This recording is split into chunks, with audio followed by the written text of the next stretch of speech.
Si han mirado las clases que he subido, las de las anteriores, las otras ya las subí a el enlace de YouTube. Como es un archivo muy grande, no se puede subir a la plataforma.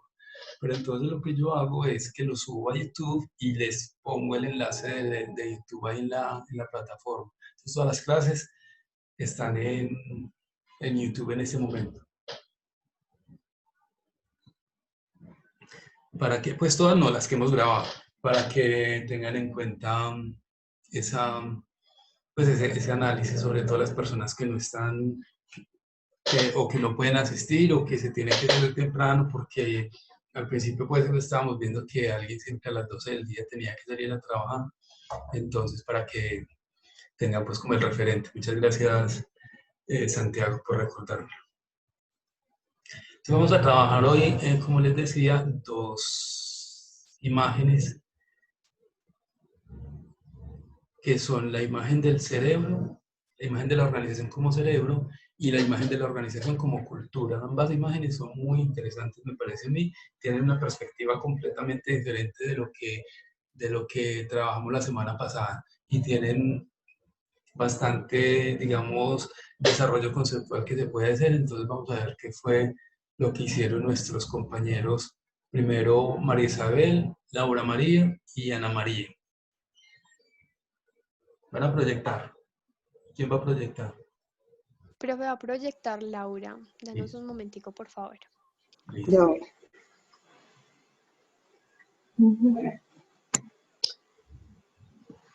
Ya voy, un segundito.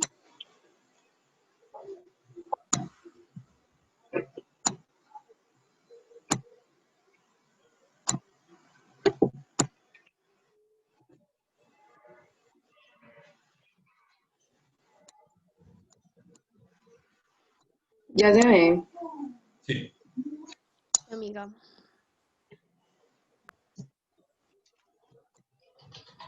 Listo. Entonces, las organizaciones como cerebros.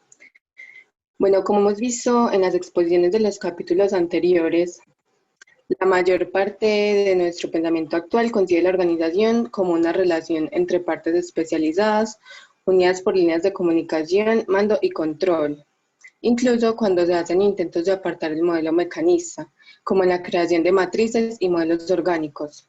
Solo encontramos nuevos caminos al unir las partes organizacionales.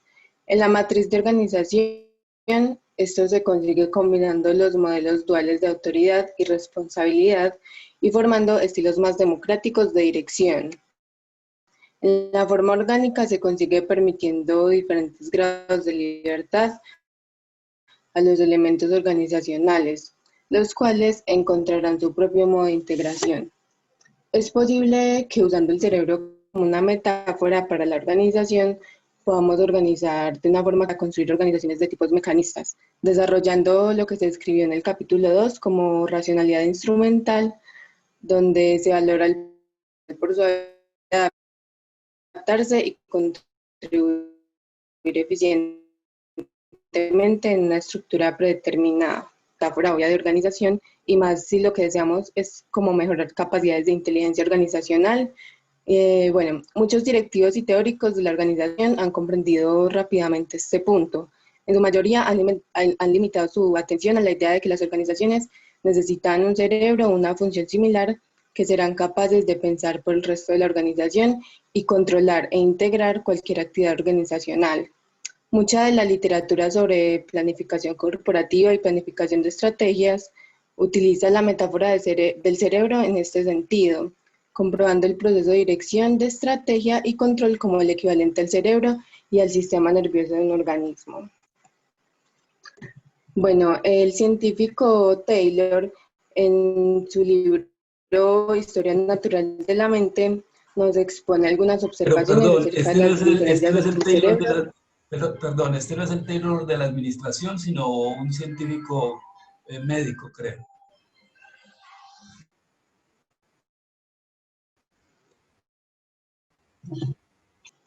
Bueno, en su libro Historia Natural de la Mente expone algunas observaciones acerca de las diferencias entre el cerebro y las máquinas. Entonces, en un famoso experimento, el psicólogo americano Carl Lashy extirpó progresivamente porciones del cerebro de las ratas, las cuales habían sido adiestradas pues para recorrer laberintos. Entonces descubrió que siempre que no se destruyera la parte visual de la corteza, pues no las dejaría ciegas. Entonces podía quitar hasta un 90% de la corteza sin un deterioro significativo de la capacidad de hallar su camino a través del laberinto. Entonces no existe ninguna máquina hecha por el hombre que pueda hacer esto. Pues no puede intentar quitarle a un aparato de radio 9 décimas partes de sus componentes y pues comprobemos si se puede seguir recibiendo alguna señal. Entonces parecerá como si cada parte de memoria específica estuviera distribuida sobre el cerebro como un todo. Bueno, los comentarios que hace Taylor nos llevan a una pregunta inquietante. ¿Es posible diseñar organizaciones de manera que tengan la capacidad de ser tan flexibles, resistentes y con inventiva como lo es el cerebro? Bueno, las imágenes del cerebro. A través de una persistente investigación, especialmente en los últimos 100 años, científicos y filósofos de todas las clases han llegado a demostrar y a revelar el misterioso funcionamiento de esta preciada parte de la anatomía. Muchas de estas imágenes enfocan la idea de que el cerebro es un sistema de información procesable. El cerebro ha sido concebido como un sistema de control similar a un complejo ordenador, como una central telefónica que transmite información a través de impulsos eléctricos, como un sistema de televisión con capacidad de ensamblar imágenes coherentes a partir de millones de datos separados, como una sofisticada biblioteca o banco de memoria de almacenamiento de datos de entrada y salida, como un complejo sistema de reacciones químicas que transmite mensajes, como una misteriosa caja negra que conecta estímulos y comportamientos, o como un sistema lingüístico operando a través de un código neural que transforma la información en pensamientos, ideas y acciones por medio de reacciones químicas y eléctricas, más que como un código representado en un alfabeto que puede convertirse en un relato a través de palabras. Bueno, las organizaciones como cerebros de proceso de la información. Si pensamos sobre esto, cada aspecto del funcionamiento organizacional depende de una u otra forma del proceso de la información. Los burócratas toman decisiones procesando la información con referencia a unas normas predeterminadas. Los directivos estratégicos toman las decisiones por medio de procesos formalizados, estructurando políticas y planes que proporcionan un punto o una referencia para el proceso de la información y toma de decisiones de otros. Las organizaciones son sistemas de información, son sistemas de comunicaciones y son sistemas de toma de decisiones. Bueno, el proceso de la información, toma de decisiones y diseño organizacional. Bueno, este acercamiento a la comprensión organizacional, actualmente conocido como formulación de la toma de decisiones, se inició en las décadas de los años 40 y 50 por el premio Nobel que ganó Herbert Simon, donde él exploró como el paralelismo entre las decisiones tomadas por el hombre y las hechas por las organizaciones. Simon argumentaba que las organizaciones nunca pueden ser completamente racionales porque los componentes tienen limitadas capacidades del proceso de la información. Entonces, con el punto de vista de Simon, los límites de la racionalidad humana están institucionalizados en la estructura y modos de funcionamiento de nuestras organizaciones. Por lo tanto, su teoría de toma de decisiones nos conduce como a entender las organizaciones como formas de cerebros institucionalizados que fragmenta, monotoniza y puede limitar los procesos de decisión de forma que los hace manejables. Entonces, mirando las organizaciones desde este punto de vista, vemos que el trabajo variado, departamental y dividido dentro de una organización no define completamente la estructura de la actividad de trabajo. También se creó una estructura de atención, interpretación y de toma de decisión que ejerce una influencia crucial en las operaciones cotidianas de la organización. Secciones y departamentos de trabajo segmentan el entorno de la organización, compartiendo responsabilidades y simplificando los dominios de interés y de toma de decisiones hechos por los directivos y empleados de la organización.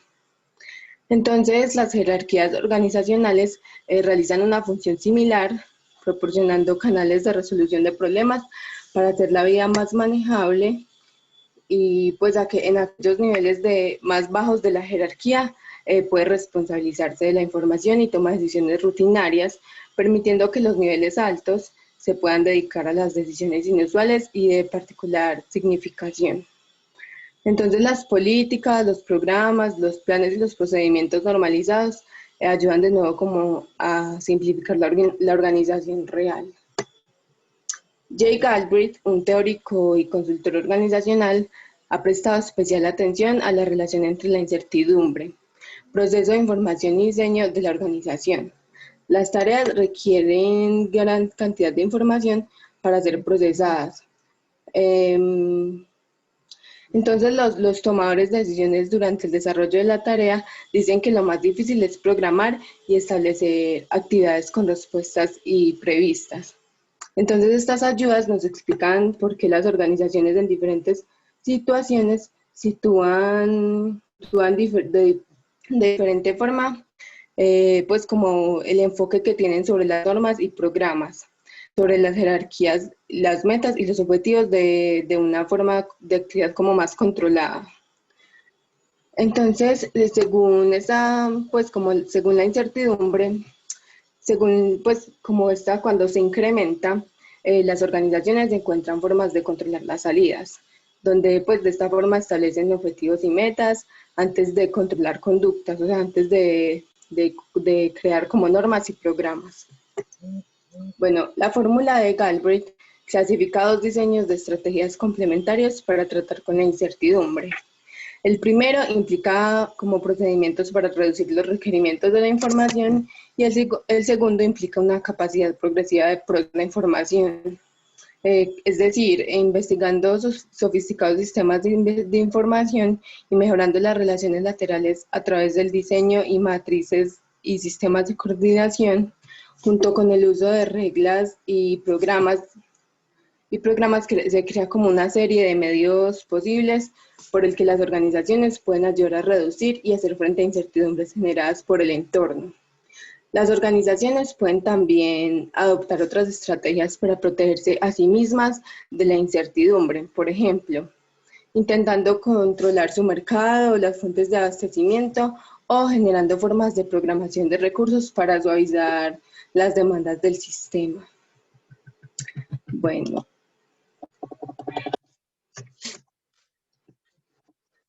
Cibernética, aprendizaje y aprendiendo a aprender. Bueno, aquí nos preguntamos cómo pueden diseñarse sistemas capaces de aprender de forma parecida a la del cerebro. Esta cuestión ha sido de especial interés para algunos teóricos, ya que han estado interesados como en los problemas de la inteligencia artificial bajo la sombrilla o bajo la sombra de lo que conocemos como cibernética. Entonces, la cibernética es relativamente una ciencia nueva interdisciplinaria enfocada al estudio de la información, la comunicación y el control. Los orígenes de la moderna cibernética son diversos, pues son demasiados, pero se encuentra más concretamente en las investigaciones del matemático Norbert Wiener y sus colegas durante la Segunda Guerra Mundial. Particularmente el intento de desarrollar y perfeccionar recursos para el control de las armas de fuego. La idea fundamental que surgió del primitivo trabajo fue la de que la habilidad de un sistema con un comportamiento autorregulado dependía como de los procesos de intercambio de información, incluyendo la retroacción o retroalimentación, que también conocemos como el feedback. Pero entonces sería una retroalimentación negativa. Este concepto es muy importante en el proceso del gobierno del timón. Si se desea cambiar el rumbo de un barco y giramos demasiado el timón hacia un lado, solo podremos obtener el rumbo deseado girando el timón otra vez hacia el lado contrario. Entonces, los sistemas de retroacción negativa engranan este tipo de detección y corrección del error automáticamente, de forma de que los movimientos más allá de los límites especificados en una dirección inicien con movimientos en la dirección opuesta para mantener la dirección deseada. El concepto de retroacción negativa pues implica muchas formas del comportamiento rutinario de una manera poco pues, menos convencional. Por ejemplo, cuando tomamos un objeto de una mesa, un segundo, es que no veo. Bueno, cuando tomamos un objeto de una mesa, aseguramos que nuestra mano, guiada por nuestro ojo, va directamente hacia el objeto. Entonces los cibernéticos pues sugerían que no era así, que esta acción ocurría a través de un proceso de eliminación de error donde las desviaciones entre la mano y el objeto se van reduciendo a lo largo de los estados del proceso hasta que finalmente no hay error y tomamos el objeto. Bueno, entonces esto es un ejemplo pues, que estaba en el capítulo, en el libro, donde cogíamos el objeto evitando como no cogerlo. Entonces la retroacción negativa va eliminando el error y creando el estado deseado, evitando estados no deseados. Bueno, los cibernéticos nos conducen como a una teoría de comunicación y aprendizaje que se basa en 4 principios. El primero es que los sistemas deben ser capaces de sentir, controlar y explorar aspectos significativos de sus entornos. El segundo es que los sistemas deben ser capaces de comunicar la información a las normas operativas que guían el comportamiento del sistema. El tercero es que los sistemas deben ser capaces de detectar desviaciones significativas de las normas. Y por último, deben ser capaces de iniciar las acciones correctivas cuando se detecten discrepancias. Bueno, si se satisfacen estas 4 condiciones, un proceso continuo de intercambio de información se crea entre un sistema y su entorno, permitiendo al sistema controlar los cambios e iniciar respuestas apropiadas. De esta manera, el sistema puede operar de una forma inteligente y autorreguladora. Sin embargo, las habilidades de aprendizaje así definidas están limitadas de forma que el sistema puede mantener solo el curso de acción determinada por las normas operativas o los patrones. Esto es válido de manera en que la acción definida por estos patrones es apropiada para tratar los cambios, pues con los cambios que se encontraron, pero cuando no es el caso, la inteligencia del sistema se rompe por el proceso de la retroacción negativa, entonces este termina tratando de mantener como un modelo o patrón de comportamiento inapropiado.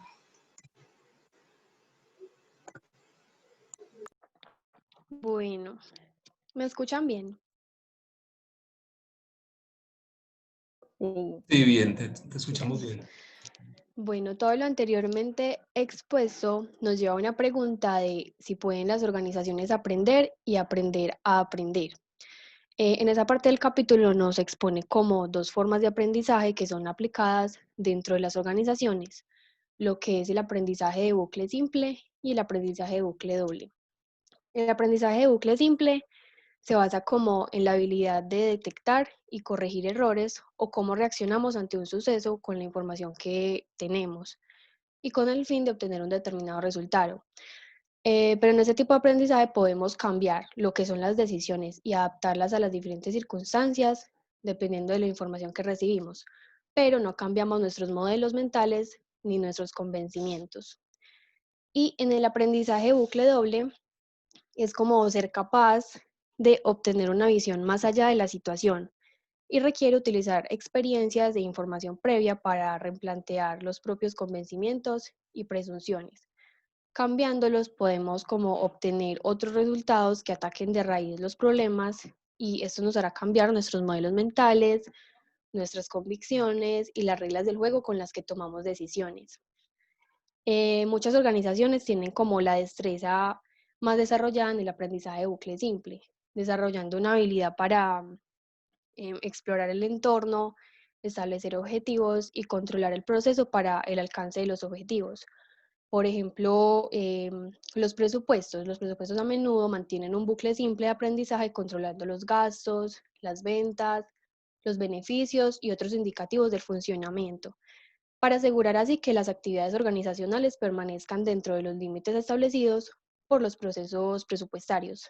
Pero por otro lado, lograr una efectividad en el aprendizaje de doble bucle, es más problemático, ya que muchas organizaciones han fracasado a la hora de ejecutar este tipo de aprendizaje. Particularmente ese fracaso se ve mucho en las organizaciones burocráticas, ya que obstruyen procesos de aprendizaje debido a sus principios básicos. Amiga, pásala, por favor.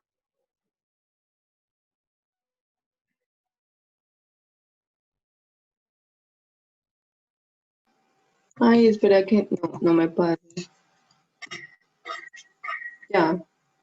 Sí, ahí. Bueno.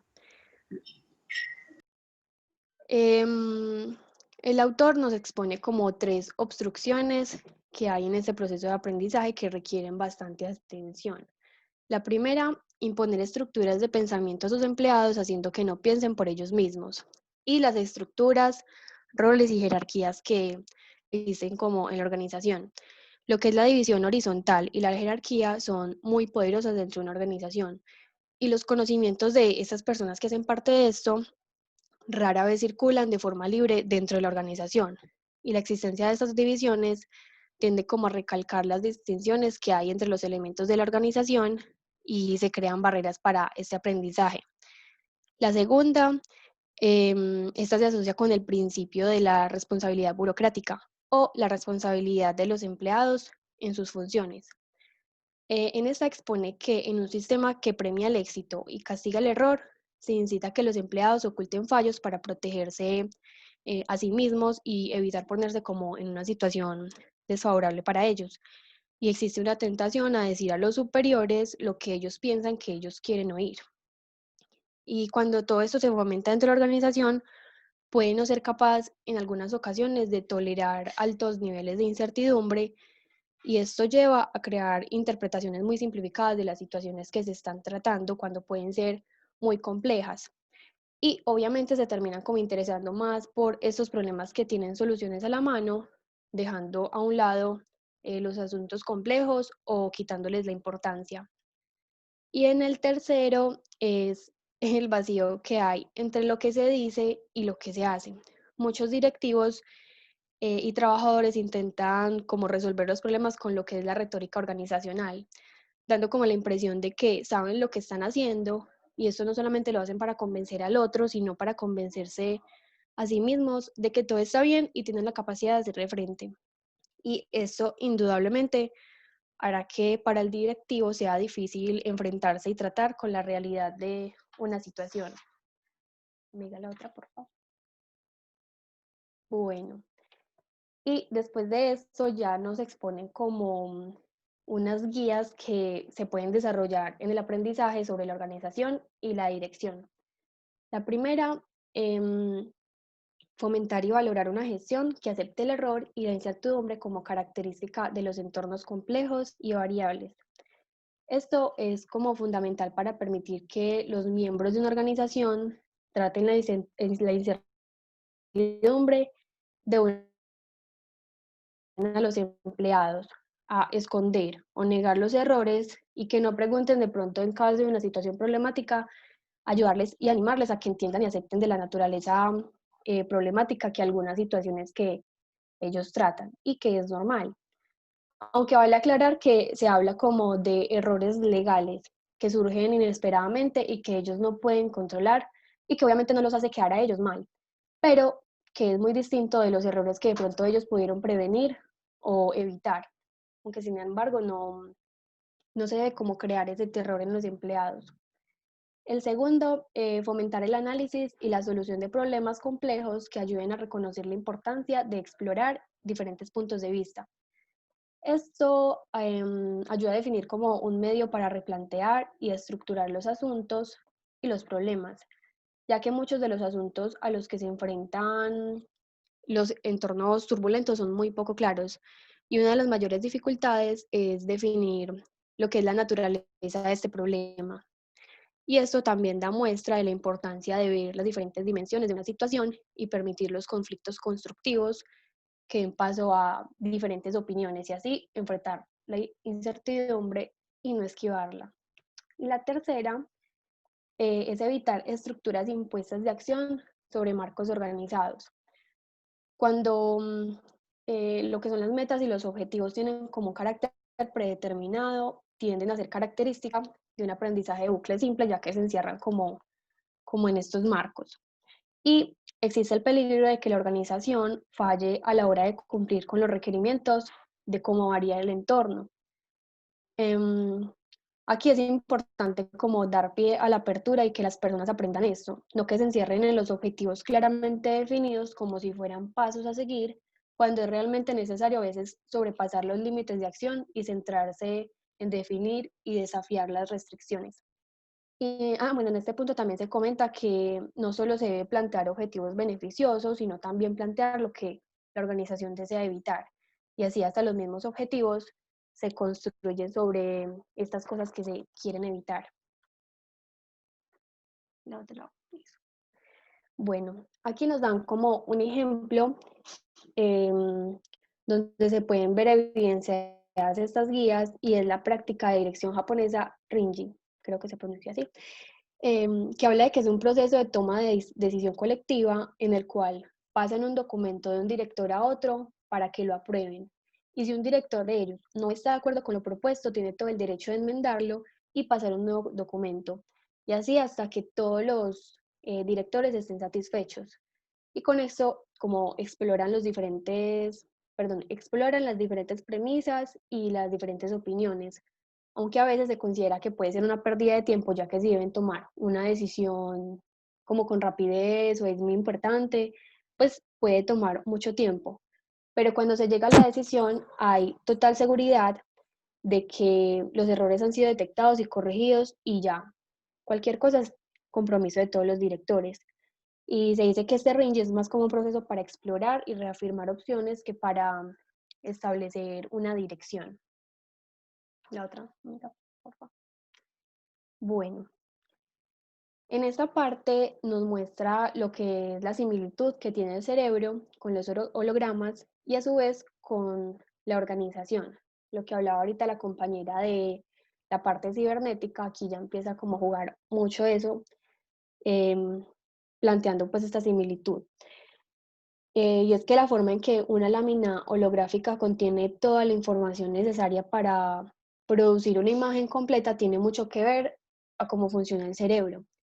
Y es que el cerebro tiene como terminaciones nerviosas que permiten que un sistema funcione de manera general y a la vez especializado, ya que tiene como diferentes regiones que se cargan de distintas actividades, así como una organización.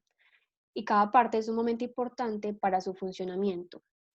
Sin embargo, existe una capacidad de autoorganización que mantiene el funcionamiento aún así cuando ciertas partes del cerebro no funcionan o son retiradas, que es lo que la compañera mencionaba sobre cuando se retiraba una parte del cerebro de la rática y sin embargo podía seguir pues con su tarea. Así que obviamente se espera que las organizaciones funcionen de la misma manera. Ya que el cerebro tiene como esa asombrosa capacidad de organizar y reorganizarse a sí mismo para tratar con las contingencias que tenga que resolver. Y la idea es que pues, todas las organizaciones se autoorganicen como lo hace un cerebro, teniendo en cuenta la conectividad, la importancia de las partes, el aprendizaje y la práctica.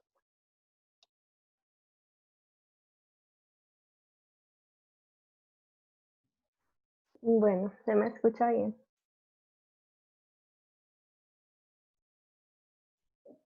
Sí, sí, te Sí, escucho. amiga, se escucha bien. Bueno, facilitando la autoorganización. Principios del diseño holográfico. El diseño holográfico descansa en la implantación de 4 principios interrelacionados. Estos principios son: principio de redundancia de funciones. Nos muestra un medio de reconstrucción de un total reuniendo las partes, creando redundancia, conectividad y simultáneamente especialización y generalización. El principio de variedad requerida ayuda a proporcionar guías prácticas para el diseño de relaciones entre el todo y las partes, mostrando exactamente cuándo el todo necesita reconstruirse desde una parte dada. Los principios de aprender a aprender y especificación mínima crítica muestran cómo podemos incrementar las capacidades para la autoorganización. Págalo pues. La redundancia. Un sistema con la habilidad para autoorganizarse debe tener algún elemento de redundancia. De lo contrario, este sistema no tiene capacidad real para pensar y preguntarse cómo está trabajando y por lo tanto modificar el modo de funcionamiento de forma constructiva. Por redundancia entendemos una forma de capacidad excedente que use y diseña apropiadamente, creando espacio para maniobrar. Pásalo por métodos para diseñar la redundancia de un sistema. Fred Emery sugiere que hay dos métodos para diseñar la redundancia de un sistema: la redundancia por partes y la redundancia por funciones. Entonces, el primero desarrolla la redundancia por partes. Este es donde cada parte está específicamente diseñada para realizar una función específica. Partes especiales se le añaden al sistema con el propósito de controlar y copiar o reemplazar partes operativas donde éstas fallen. El principio de diseño es mecánico y el resultado es una típica estructura jerarquizada donde una parte es responsable del control de la otra. El segundo método de diseño incorpora una redundancia de funciones. Esta, en vez de ser añadidos a un sistema los repuestos, se añaden funciones extra a cada una de las partes operativas, de forma de que cada parte es capaz de engranar una serie de funciones en vez de desarrollar simplemente una sencilla actividad especializada. Pásala por aquí. La organización holográfica en la práctica. El carácter general de la planta se caracteriza por una integración holográfica. La distribución del trabajo es estimulada por el deseo de crear relaciones holísticas entre el personal y su trabajo, de manera que los empleados adquieran un sentido de identidad con la empresa y sus productos. Todo y cada uno de los trabajadores conocen casi todo acerca de los productos y los procesos con los que están relacionados la planta, llegando a estar involucrados en los procesos de productividad en el más amplio sentido. En otras palabras, la organización holográfica busca que sus empleados estén capacitados en distintas tareas o funciones de la empresa para optimizar el trabajo, dar atención a los inconvenientes que surjan, crear eficiencia y sentido de pertenencia. Pásalo por. Ventajas y limitaciones de la metáfora del cerebro. Las ventajas. Aportaciones a nuestra comprensión del aprendizaje organizacional y de las capacidades de autoorganización. Categorizar las verdaderas empresas innovadoras como organizaciones capaces de autoorganizarse. El uso de principios cibernéticos crea grados de libertad dentro de los cuales la organización puede evolucionar formando misiones organizacionales en los términos nocivos, a ser evitados más que en los términos de objetivos a alcanzar. Eludir lo nocivo implica una elección de límites y fuerzas más que una elección de fines, creando grados de libertad que permitan surgir una dirección significativa. Pásalo por. Las limitaciones. Hay un peligro de pasar por alto conflictos importantes entre los requerimientos del aprendizaje y la autoorganización por parte y las realidades de poder y control por otra. Cualquier movimiento fuera de la burocracia hacia la autoorganización tiene mayores implicaciones para la distribución del poder y control dentro de una organización, ya que el incremento de la autonomía concedido a unidades de autoorganización mina la habilidad de aquellas con poder para finalmente mantener una mano firme en las actividades y desarrollos cotidianos. Cualquier movimiento hacia la autoorganización debe ir acompañado por un cambio mayor de actitudes y valores. Y ya.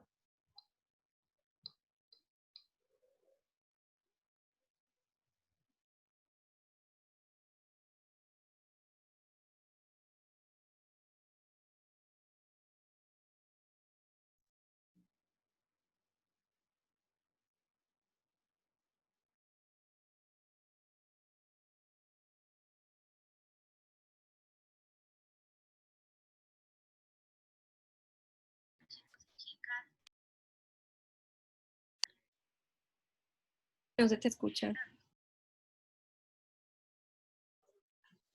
Ya me di cuenta que no estaba prendido el micrófono. Como se dan cuenta, entonces, esta imagen es una imagen de mucho interés para nosotros, para los administradores, sobre todo cuando estamos en un nivel de gerencia alta o gerencia media, que nos toca desarrollar esos procesos de aprendizaje, de crecimiento y evitar los errores que ahí se plantearon, que pueden obstruir el aprendizaje organizacional o el desarrollo inclusive de las áreas o de las actividades cotidianas en una organización. Entonces, es una imagen y un tema y unos conceptos que ustedes van a seguir desarrollando a lo largo de la carrera, pero es bueno que fortalezcan todo este conocimiento. Vamos a llamar a la lista. Entonces pregunto por Rafael Esteban Álvarez.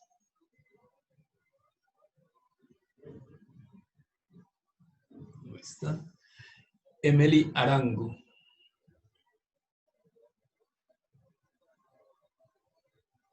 Que faltan muchos. Juan Carlos Bedoya. Presente, profe. Juan Esteban Botero. Presente, profe. John Alexis Bustamante, por ahí lo veo. John Alexis. Presente, profe. Carolina Cárdenas. Presente, profe. María Isabel Correa, obviamente está aquí. Juan David Díaz. Presente. Juan David Díaz.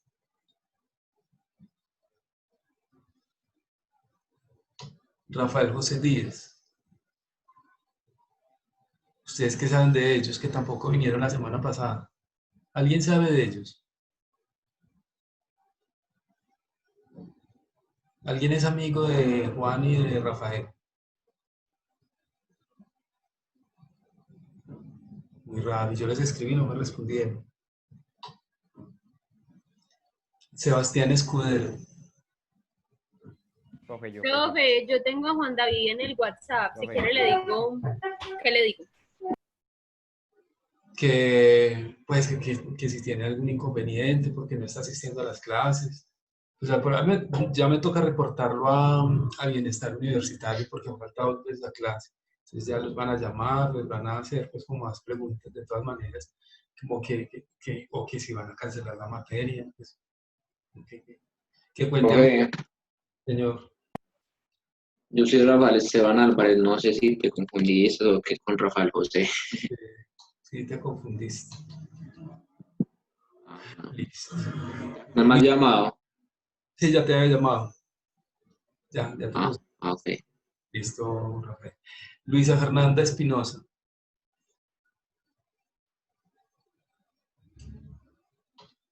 Ahora Cristina Figueroa. Yo no he visto ahora Cristina, ¿cierto? No. No. María Camila Franco. Profe, yo. Víctor Manuel Galeano.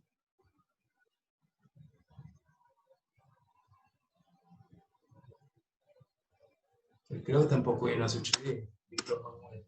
¿Alguien tiene contacto con Víctor Manuel?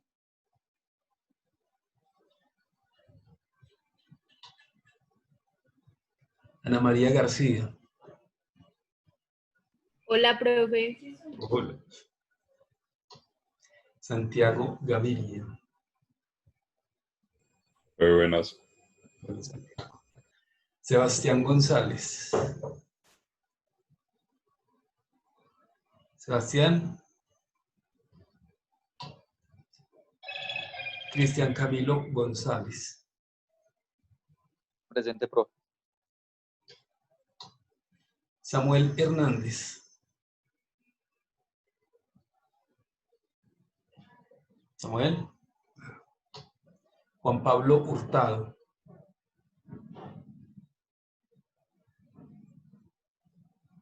Me están preguntando tanto. Mariana Jaramillo. María Camila Llano. Presente. Ok. Kevin Londoño. Profe, yo, presente. Juan Bautista Mariano.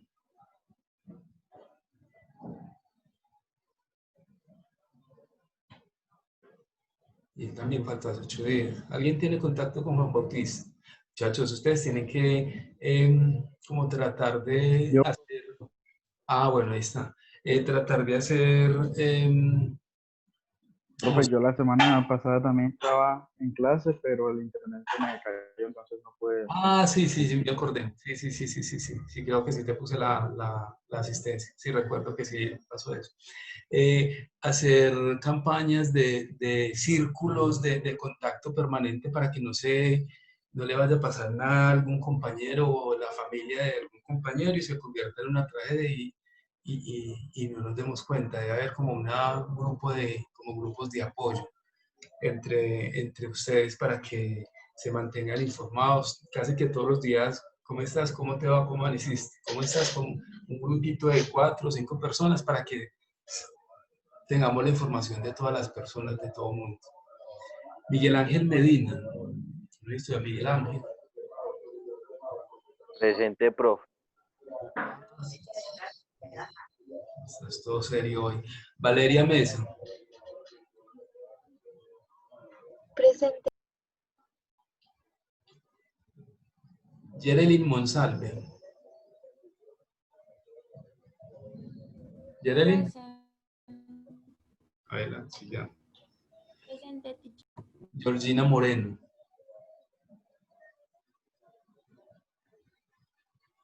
Georgina. Presente, profe. Parecía raro, nunca había faltado. Catalina Moreno. Presente, profe. Laura Osorno. Por ahí la había. Presente. Sí. Kevin David Ospino. Presente, profe. Listo. Andrés Felipe Palacios. Andrés Felipe. Laura Patiño. Sandra Marcela Rivera. Profe, hola, buenos días. Hola. Samuel Sarmiento.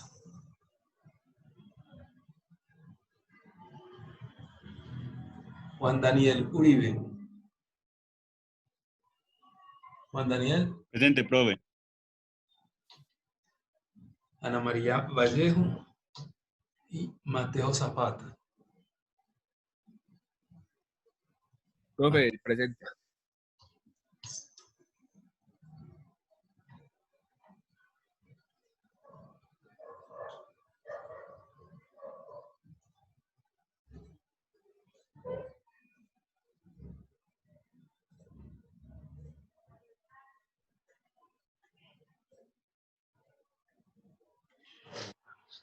Listo. Listo, listo. Vamos a continuar con el grupo de Juan Esteban, John Alexis y Sebastián, que van a trabajar el tema de la organización como cultura. Sí, profe, dame un momento. Adelante.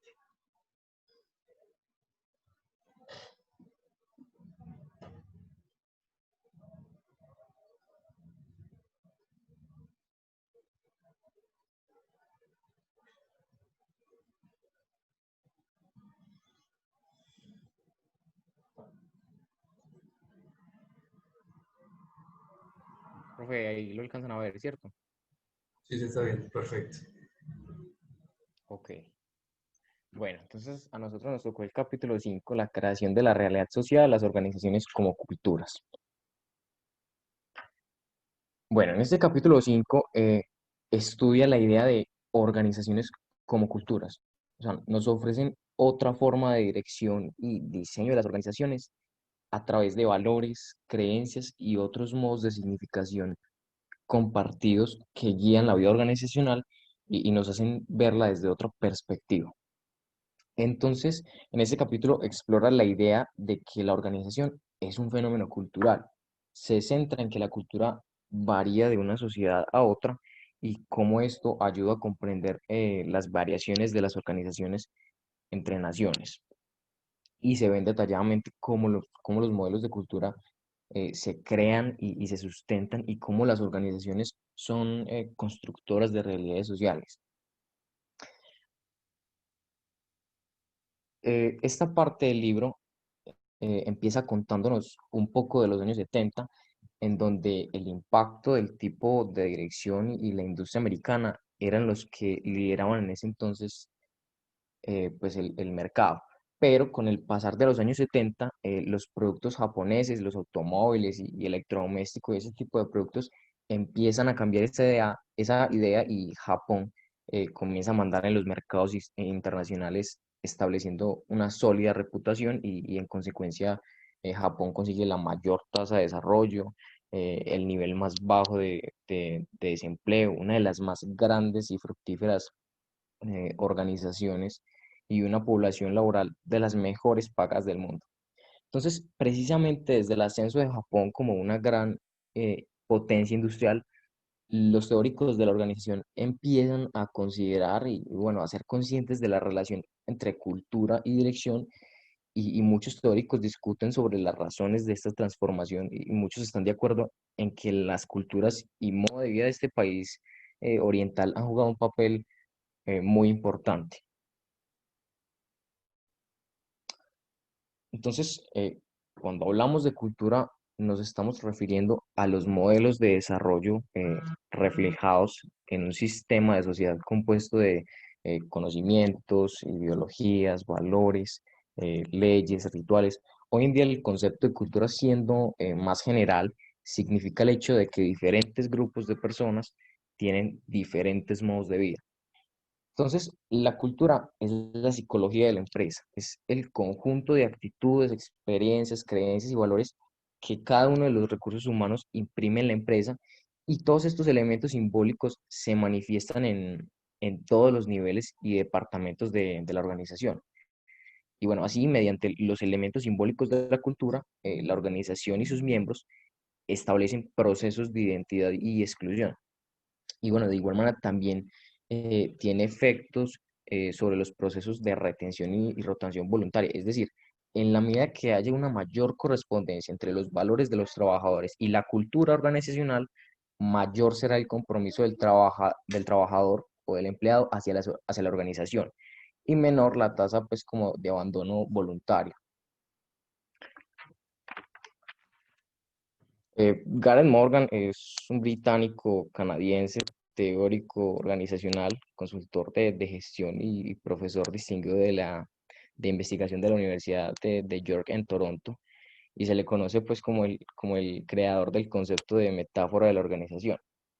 Para Morgan, ver la organización como cultura es entender cómo se crea y se sostiene ese sistema. O sea, creando la realidad organizacional, Morgan plantea la cultura como una creación, una construcción, un proceso de estructuras reales, y estas culturas son modelos de comprensión que bueno, nos permiten ver y comprender ciertos hechos, acciones, objetos y situaciones de maneras distintas, desde diferentes perspectivas. El autor nos menciona que el curso de la historia ha forzado muchas modificaciones en las características sociales, nacionales, en los puntos de vista y sobre los estilos y filosofías de la organización y de la dirección. Por ejemplo, el éxito industrial de Japón y el declinar industrial de Gran Bretaña, la fama de las empresas americanas y las características distintivas de muchas otras sociedades de la organización están todas como crucialmente enclavadas con el contexto cultural en los que se han desarrollado. Entonces, Morgan quiso ejemplificar todo esto con el desarrollo que ha tenido Japón. Entonces, al examinar el concepto japonés del trabajo y las relaciones entre el empleado y la empresa, se encontró que la empresa se ve como una colectividad a la que los empleados pertenecen y que la consideran más que únicamente un sitio donde hay individuos aislados trabajando, por decirlo de alguna manera. Entonces, el espíritu de colaboración de comunidad impregna la experiencia laboral y se le concede pues, sí, importancia a la interdependencia, a los intereses compartidos y a la ayuda mutua. Y los empleados frecuentemente hacen como compromisos de por vida con su empresa, a la que, bueno, consideran como una extensión de su familia. Las relaciones de autoridad suelen ser de tipo paternalista y altamente tradicional. Y bueno, existen fuertes lazos entre el bienestar del individuo y de la corporación. Murray Sell, bueno, no sé si se pronuncia así, es un australiano experto en temas japoneses y propone una teoría sobre los factores históricos que conforman esta solidaridad y que ha sido causa del gran desarrollo japonés. Entonces, él cree que la empresa japonesa combina los valores culturales del cultivo de arroz con el espíritu de servicio del samurái, es decir, los hombres para servir. ¿Por qué él plantea esto del cultivo del arroz? A ver, este oficio del cultivo del arroz en Japón ha sido siempre una actividad muy difícil, muy compleja, debido pues como a la escasez de tierra y a la cortedad de la estación del cultivo. Entonces, el proceso de crear una civilización sobre este cultivo es muestra de la habilidad japonesa de realizar proyectos que parecen imposibles, pero sobre todo que este cultivo tradicional de arroz es una actividad cooperativa. Entonces, este proceso del cultivo de arroz necesita intensidad y mucho esfuerzo en todas y cada una de las tareas que requiera. Todos esperan pues que cada uno dé lo mejor de su habilidad para asegurar que el rendimiento colectivo sea tan bueno como pueda ser. Entonces, tanto las malas cosechas como las buenas son castigadas o premiadas colectivamente. Y en estas circunstancias, la conformidad y la tradición priman sobre el oportunismo y la individualidad. El respeto y la dependencia desde y hacia los demás es una cuestión principal en el modo de vida japonés. Esta cultura del arroz es la que ahora vemos en las fábricas japonesas. Los cultivadores de arroz en Japón siempre han sido como complacientes en compartir su cosecha con los que han participado en su elaboración. Entonces es eso, es el afán de servicio que se entiende entre la organización y el resto de la sociedad. En muchos países occidentales, la cultura individualista conduce a buscar y ganar la propia dignidad compitiendo con los demás y contra el sistema, pues para resaltar su unicidad y su distintividad. Pero por otro lado, en Japón, las condiciones culturales permiten a los trabajadores conseguir su propia dignidad a través del servicio con el sistema. Aunque, bueno, hayan muchos aspectos del sistema muy poco gratos, muy poco alentadores, en ese sentido, el espíritu del samurái, o sea, hombres para servir, impregna la totalidad de la cultura. Todo esto que se expuso sobre Japón era como con el objetivo de ilustrar, pero lo importante, el punto de interés es que la cultura, ya sea japonesa, árabe, británica, canadiense, china, francesa, americana, etcétera, conforma el carácter de la organización. Para comprender los factores culturales que conforman al individuo y a su organización, tenemos que comprender la importancia de las diferencias nacionales en el comportamiento organizativo. Una de las características de la cultura es que forma un etnocentrismo, es decir, una ideología y actitud que defiende la cultura propia como superiores a las demás, adoptando la postura de un extranjero cultural. Podemos ver las organizaciones, sus empleados, sus prácticas y sus problemas desde una fresca y nueva perspectiva.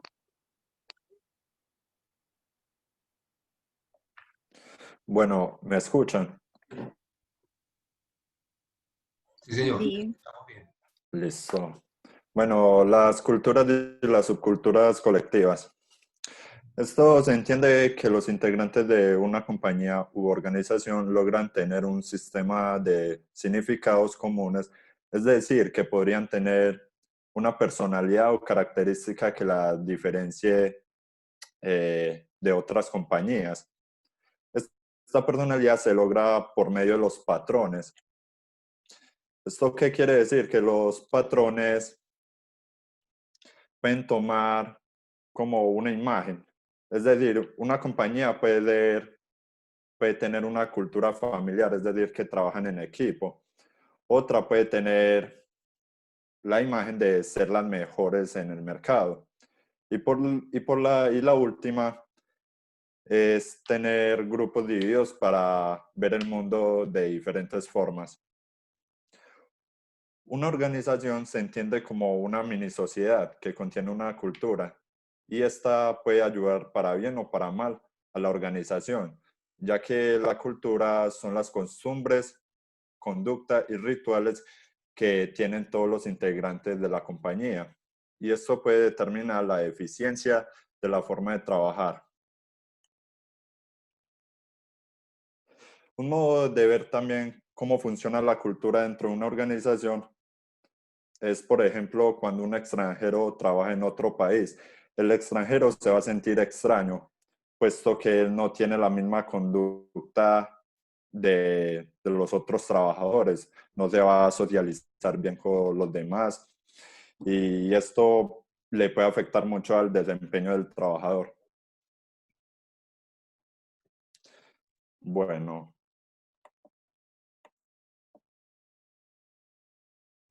Espérame un momentito, que es que no quiere pasar. Dale, dale.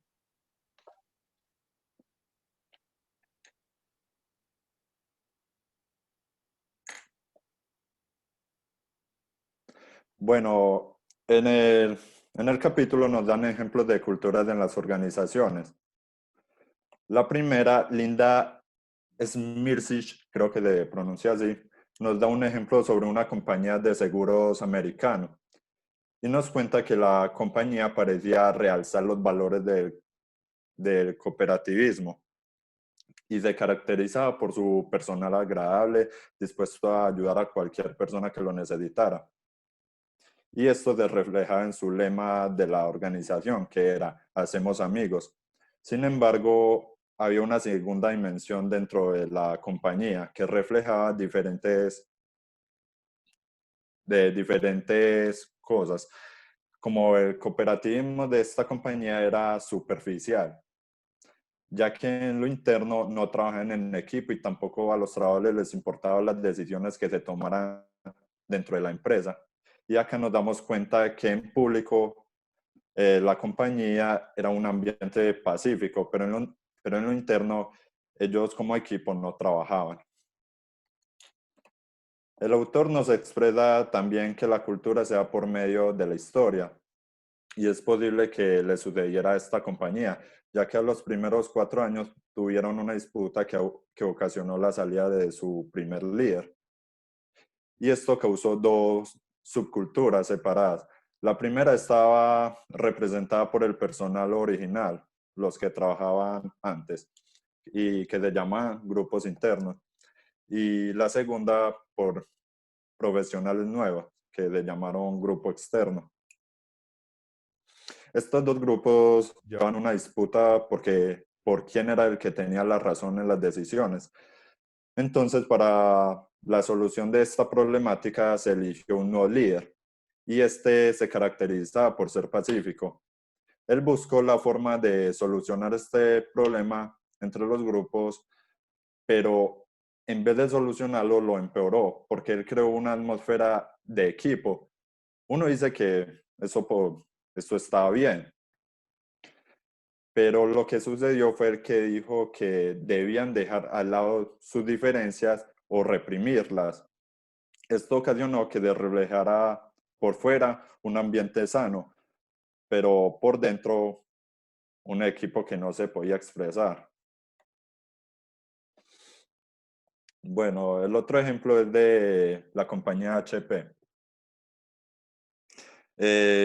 Los líderes de esta compañía eran Hewlett y Packard. Hewlett y Packard. Hewlett Packard. Hewlett Packard. Listo, profe.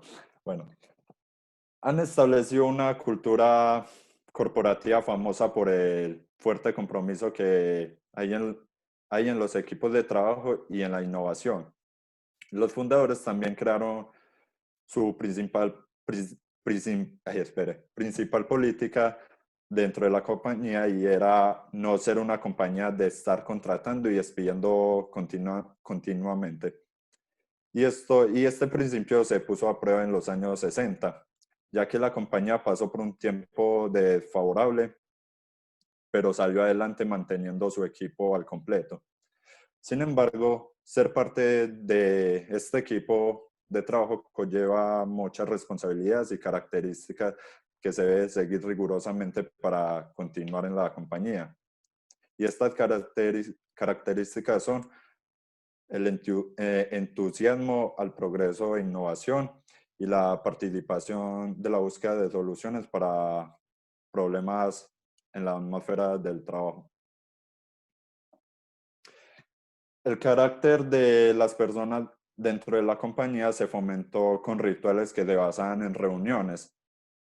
Estas crean oportunidades de comunicación informal entre todos los empleados y gracias a esto se logró la propagación de la cultura.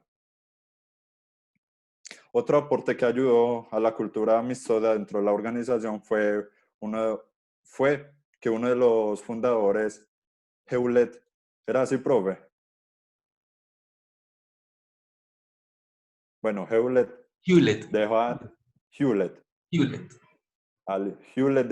dejaba notas de motivación a sus trabajadores. Gracias a todo esto, la compañía tuvo como un ambiente familiar y pacífico. Y esto les ayuda a la eficiencia en todos los proyectos que se hacía dentro. Bueno, la tercera compañía era la ITT. Es una empresa que se volvió una de las más importantes gracias a su líder que inculcó un ambiente competitivo dentro de la compañía. Me vas a matar, Esteban. AT&T. AT&T. Bueno, es que como son empresas tan famosas y tan mencionadas, es bueno decirlas correctamente para que quede en la retentiva. La empresa se llama AT&T, es una empresa de telecomunicaciones de Estados Unidos. Sí. Okay. Bueno, entonces esta empresa se basaba mucho en el enfrentamiento y la intimidación entre los trabajadores. La líder Gunner, sí le dice así, profe.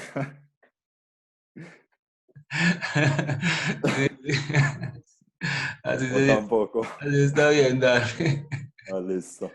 Bueno, la líder Gainer utilizaba un método diferente de las otras compañías que he explicado.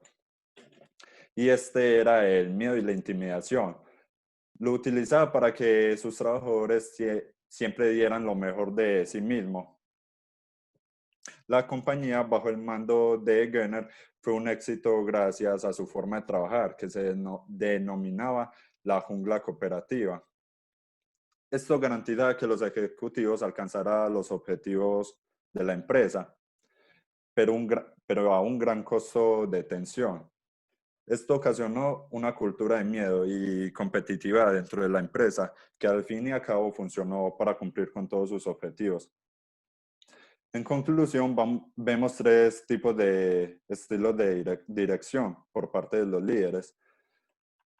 Y quiera o no, las actitudes y visiones del equipo directivo tiende a afectar el etnos de la compañía, aunque este cambio no le favoreció mucho a la primera empresa, pero a las otras dos le funcionó a su manera.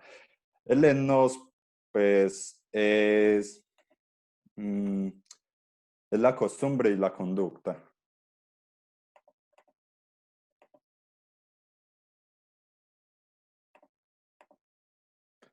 Espera, listo.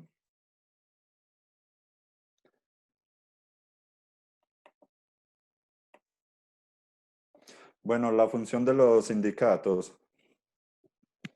Estos tienen como objetivo principal el bienestar de sus miembros, es decir, asegurar condiciones dignas de seguridad e higiene laboral y generar mediante la unidad la suficiente capacidad de negociación como pasar a establecer una dinámica de diálogo social entre el empleador y el empleado. Sin embargo, está afectada también a la cultura, pues, de la cultura organizacional, ya que estos están en busca del bienestar de los trabajadores. Es decir, que si los trabajadores no se sienten bien dentro de la cultura que estaba ejercida dentro de la compañía, ellos podían ¿cómo decirlo? Como afectar el proceso de esta cultura.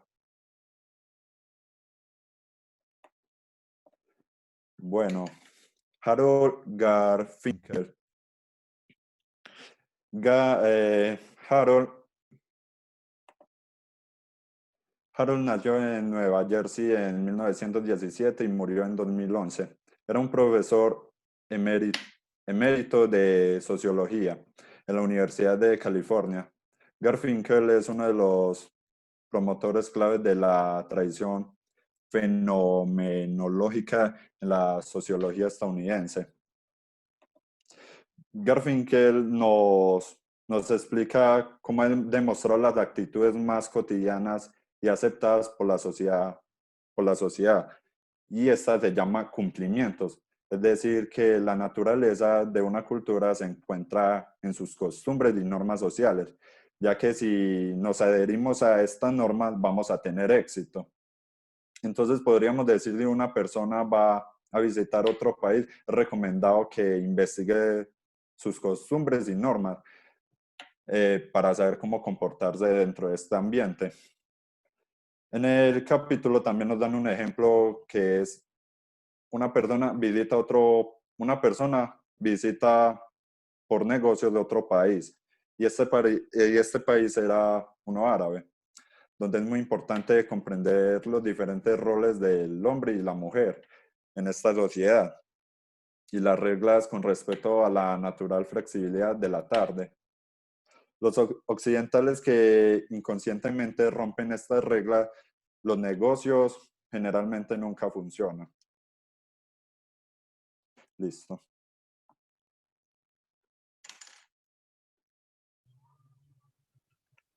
Bueno, la visión representada de la cultura nos conduce a ver que las organizaciones son esencialmente estructuras de realidades.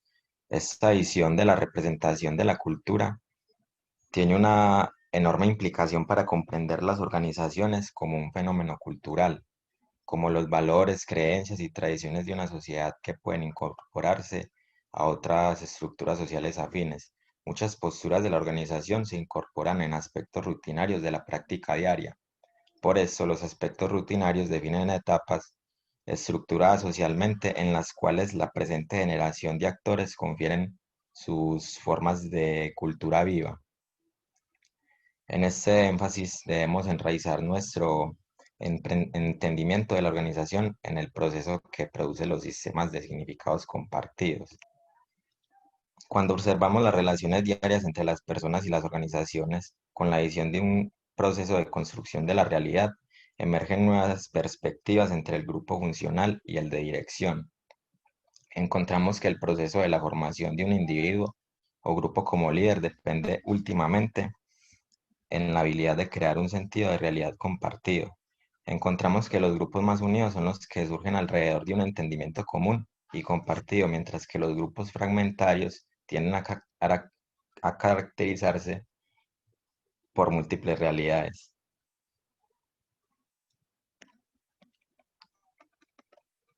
Todas estas frases comunican el valor central alrededor del cual las diferentes organizaciones se han construido y simbolizan un aspecto importante de cada filosofía corporativa. Los eslóganes, los símbolos, anécdotas, mitos, ceremonias y modelos de comportamiento que decoran la superficie de la vida organizacional dan indicios de la existencia de un sistema de significados mucho más profundo. El reto de entender las organizaciones como un sistema en sus aspectos mundanos o más dramáticos se crea y se sostiene. Las organizaciones modernas se sostienen por sistemas de creencias que realzan la importancia de la racionalidad. La legitimación ante el público depende a menudo de su habilidad en demostrar objetividad y racionalidad en sus acciones. Las organizaciones eligen y estructuran su entorno a través de un sinfín de decisiones interpretativas. Una es que el conocimiento y las relaciones con el entorno son extensiones de la cultura, ya que llegamos a saber y comprender nuestro entorno a través de sistemas de creencias que guían nuestras interpretaciones y acciones. La metáfora de la cultura reside en el hecho de que dirige la atención al significado simbólico de muchos de los aspectos más racionales de la vida de la organización. Numerosas estructuras organizacionales y prácticas encarnan modelos de significado subjetivo que son cruciales para el entendimiento de cómo la organización funciona día a día. Por ejemplo, las reuniones no son más que eso, reuniones, pero además nos traen aspectos importantes de la cultura de la organización, normas.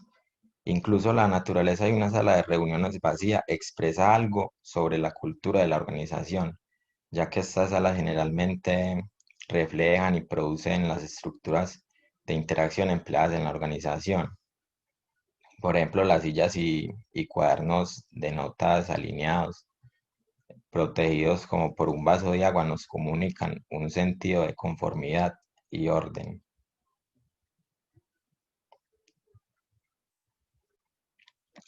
Las ventajas y limitaciones de la metáfora cultural.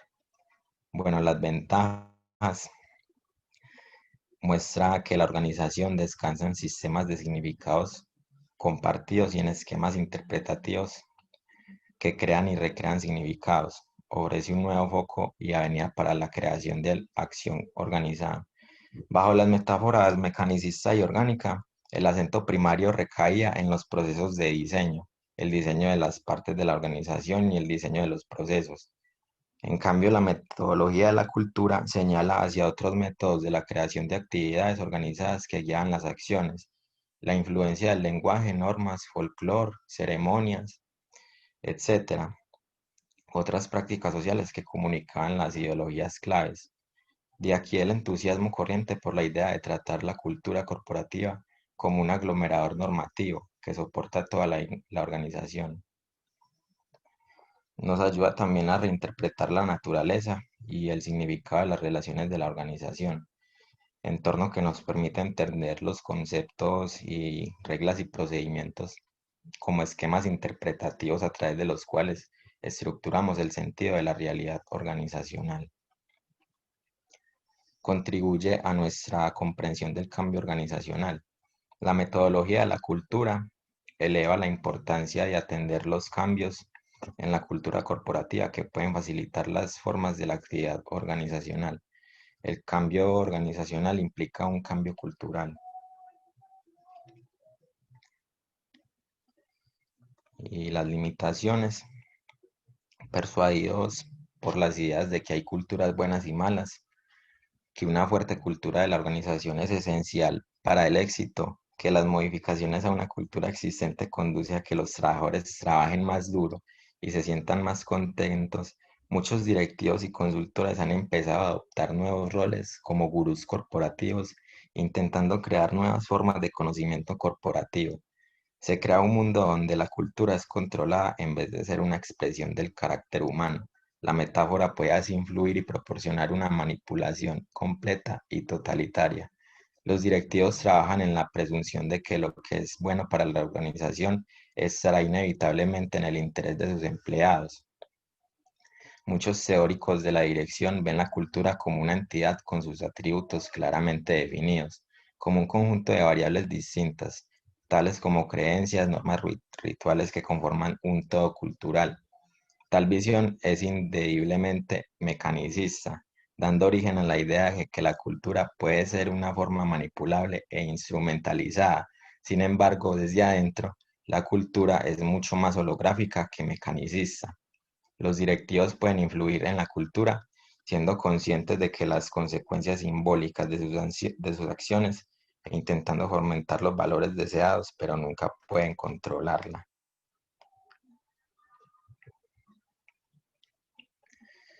Y por último, la cultura de la organización abre el camino de la reinterpretación de muchos conceptos y procesos tradicionales de la dirección.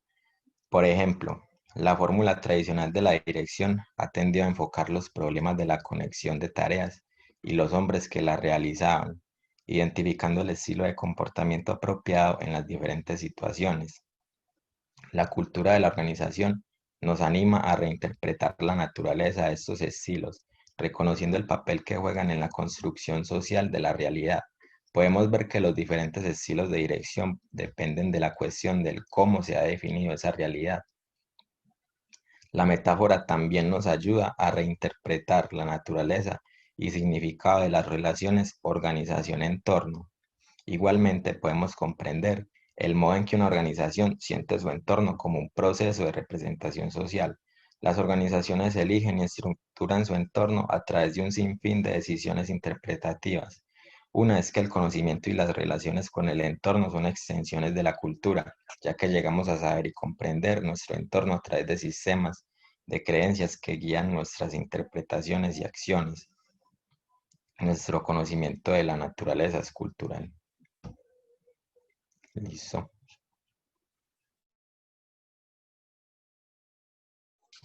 Bueno, profe, muchas gracias. Gracias, jóvenes. Estuvo muy interesante la exposición sobre la cultura. Como se dan cuenta, cuando hablamos de cultura, hablamos de un concepto muy amplio, muy general, y lo interesante de eso es que a nivel organizacional yo puedo trabajar la cultura, la puedo primero analizar, evaluar y modificar en algún caso, aunque es un proceso que es bastante complejo porque cualquier cambio y los cambios organizacionales son muy complejos y cambiar cultura es muy complejo. De todas maneras ¿cómo se dice eso? Digamos, como unos esquemas que ya se han trabajado, que ya se han entendido de cómo se pueden hacer y qué se puede hacer para hacer un buen análisis organizacional. La próxima semana probablemente no, la próxima semana cuando les muestre mi visión de la cultura organizacional y de cómo se trabaja, se van a dar cuenta pues como todo lo que uno puede hacer de la cultura. Y es que yo me he dado cuenta a lo largo de mis años laborales y de trabajar en áreas que tienen que ver con procesos de talento humano. Yo nunca he trabajado en un área de talento humano, pero he trabajado todos los procesos de talento humano y soy coordinador pues, de la especialización hace 7 años ya. O sea que digamos que yo el proceso y el concepto de la gerencia del talento humano lo tengo bien definido. Y uno de los errores que he visto permanentemente en las áreas de talento humano de muchas organizaciones es que no tienen en cuenta, por ejemplo, el tema de cultura organizacional cuando están haciendo procesos de selección. Y es que uno diría, no, eso es discriminación, ¿no? Y pues, lo plantea muy bien el autor. La cultura a mí me permite hacer dos cosas, o incluir o excluir. Yo tengo que estar en capacidad de saber cuándo, desde la perspectiva de la cultura organizacional, una persona puede no adaptarse a la empresa, a la organización, a la cultura organizacional. Entonces, en el proceso de selección, voy a ser muy sincero y muy honesto con esa persona y con la organización misma. Entonces, en los procesos de selección se cometen muchos errores y uno de los que a veces es más grave es ese que les digo, el de no tener en cuenta la cultura. Además, pues de otros tantos procesos de selección. Como les digo yo, les dije al principio, la próxima semana haré el resumen de los 4 primeros capítulos, entonces la próxima semana ningún grupo expone. El siguiente grupo a exponer será dentro de 15 días. La próxima semana les digo quiénes son los grupos que siguen para la exposición. Entonces, nada, les deseo una feliz tarde, un feliz día. Terminen de pasar un día agradable, almuercen, cuídense mucho, cuiden a sus familiares, cuiden a sus amigos, a sus compañeros, tengan en cuenta lo que les cuento, lo que les digo, estén pendientes de su grupo más cercano en la universidad y en la vida pues en general. Entonces nos vemos dentro de 8 días. Hasta luego. Profe, Gracias, profe, gracias. Gracias. hasta luego. Profe, Una pregunta. Adelante. ¿Usted ya llamó a lista? Sí, señor. ¿Y usted le puse? No, pero no, que es que hoy estoy teniendo problemas con el internet porque soy desde el celular. Entonces, se me caía mucho con los datos. Listo, ok, ya te la borré. Listo, pues, profe, gracias. Bueno, chao. Listo, ya. Profe, gracias. Feliz tarde. Chao, Sandra, que estés bien. Saludos a Isabela. Gracias, feliz tarde, chao.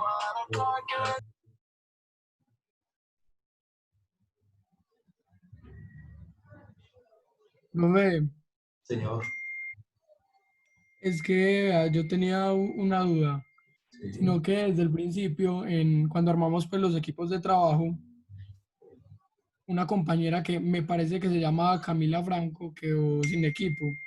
Y entonces usted nos había dicho que trabajáramos con ella. Pero ella me pidió cambio. Entonces, para que sepa, pues, que entonces en el equipo quedamos Samuel y yo solos. Solamente, yo los tengo a ustedes solamente. Dos. Espérame. Espérame, yo verifico aquí. ¿Quiénes son entonces? Santiago. Samuel Hernández y yo, Kevin Londoño. Santiago Hernández. Samuel. Samuel Hernández. Estoy aquí. Sí, estoy enredado yo porque te estaba buscando en otro grupo. Buena, Milito. Londoño, ¿por qué no te encuentro? Ya. Entonces no les va a tocar exponer de este libro, sino en la segunda parte del otro tema que vamos a trabajar. Pero entonces sí quedamos Samuel y yo solos. Solamente Samuel Hernández y Kevin Londoño Urrego. Ah, listo, profesor, a la duda. Sí, no pasa nada. ¿Qué te iba a decir? No, ya eso es lo que te dije, que a ustedes no les va a tocar de este libro la exposición porque son de los últimos grupos. Les toca el siguiente libro. Ah, listo, profe, gracias. Bueno, que estés muy bien. Gracias. Hasta luego, chao.